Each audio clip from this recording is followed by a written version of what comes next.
কথায় আছে যে এক মণ দুধের মধ্যে যদি এক ফোঁটা চেনা পড়ে তাহলে হয় কি দুধটাই নষ্ট হয়ে যায়।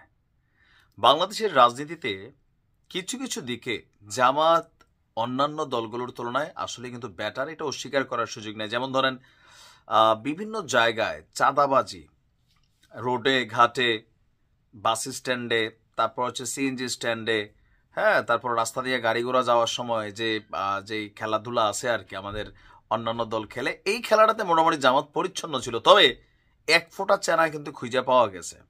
স্ক্রিনের এক অংশে যাকে দেখছেন তিনি হচ্ছেন সেই চেনা, যার নাম হচ্ছে জাকির হোসেন।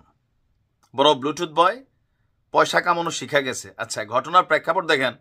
আমি সম্ভবত এই প্রথমবারের মতন জামাতের কোনো নেতার বিরুদ্ধে, নেতা বলা উচিত না, চেনা নেতা, তার বিরুদ্ধে নিউজটা করছি। নানান কেলেঙ্কারির দায়ে গেল কয়েকদিন আগে সাময়িক বরখাস্ত হয়েছিল ফেনীর আলিয়া কামিল মাদ্রাসার অধ্যক্ষ মাওলানা মাহমুদুল হাসান।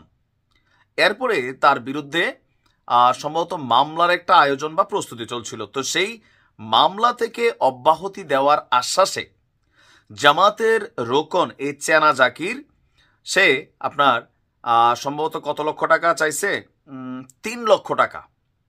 যে মাওলানা সাহেব বলছে আমার 3 লক্ষ টাকা দেন, তাহলে আমি মামলা থেকে আপনারা টেকনিক্যালি সাইড করে দিব। এটা নিয়ে গত 9 ফেব্রুয়ারি রাতে জাকিরের 3 লক্ষ টাকা চাঁদার দাবির 2 মিনিট 27 সেকেন্ডের একটা কল রেকর্ড সোশ্যাল মিডিয়াতে আপনার প্রকাশ পেয়েছিল।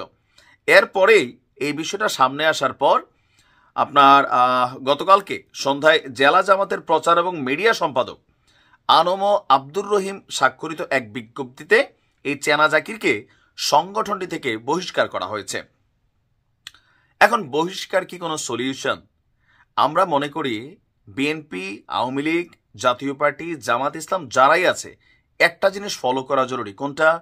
যদি প্রকৃতপক্ষে আপনি মনে করেন আপনার দলকে সান্দাবাজ মুক্ত রাখবেন, লুটপাটকারী মুক্ত রাখবেন, তাহলে জরুরি হচ্ছে যাকে বহিষ্কার করা হচ্ছে তার বিরুদ্ধে দলীয় একটা মামলা দেওয়া। কেন?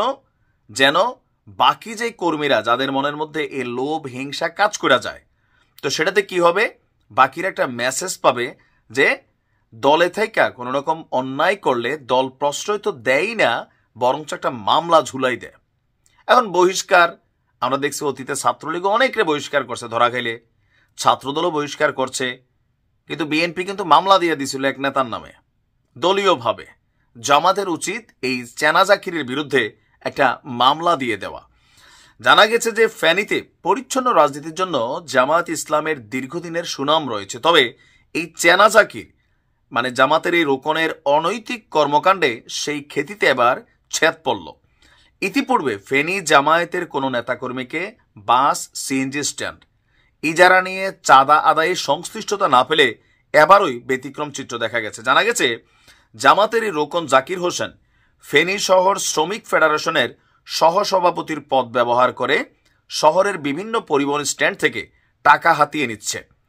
সাম্প্রতিক সময়ে এই 6 মাসের ভিতরে চাঁদাবাজির খেলাতে আপনার সদর হাসপাতাল মোড়ের সিএনজি স্ট্যান্ড ঘিরে 70,000 এবং মহিপাল স্ট্যান্ড থেকে 1 লক্ষ টাকা চাঁদা নিয়েছে এই চেনা জাকির। এছাড়াও মুক্তিযোদ্ধার সন্তান না হয়েও মুক্তিযোদ্ধার সন্তান কমান্ড নামে একটি সংগঠনের অর্থ সম্পাদকেরও দায়িত্ব পালন করছেন অভিযোগ আছে। আর জেলা ছাত্রদলের সহসভাপতি যিনি আছেন, সুযোগ পাইছে তারাও। তো বলছে যে গত 14 আগস্ট রাতে আমার এক বন্ধু কুমিল্লা থেকে ফেনীর একটি হোটেলে রাত্রি যাপন করছিল। সেই মধ্যরাতে জাকির আকস্মিক সেই হোটেলে গিয়া তার বন্ধুর কাছ থেকে মোবাইল, নগদ অর্থ, মোটর সাইকেল সহ গুরুত্বপূর্ণ জিনিসপত্র ছিনিয়ে নিয়ে যায়। এ নিয়ে ফেনী মডেল থানায় একটি সাধারণ ডায়েরিও করা হয়েছে। তো জাকির ভাইয়ের বক্তব্য কি, চেনা জাকিরের একটি গোষ্ঠী আমার বিরুদ্ধে ষড়যন্ত্র করছে, আমি এগুলা কোনো কিছুই করে নাই, ভুল শুনছেন।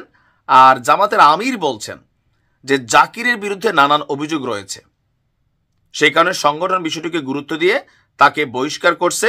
আর আমি মনে করি যে বহিষ্কার শুধুমাত্র সমাধান না, দলের পরিচ্ছন্ন ইমেজকে রাখতে হলে দল ভেদে যদি কেউ অন্যায় করে তার বিরুদ্ধে মামলা দেওয়া উচিত, তাহলে বাকিরা সাবধান হয়ে যাবে।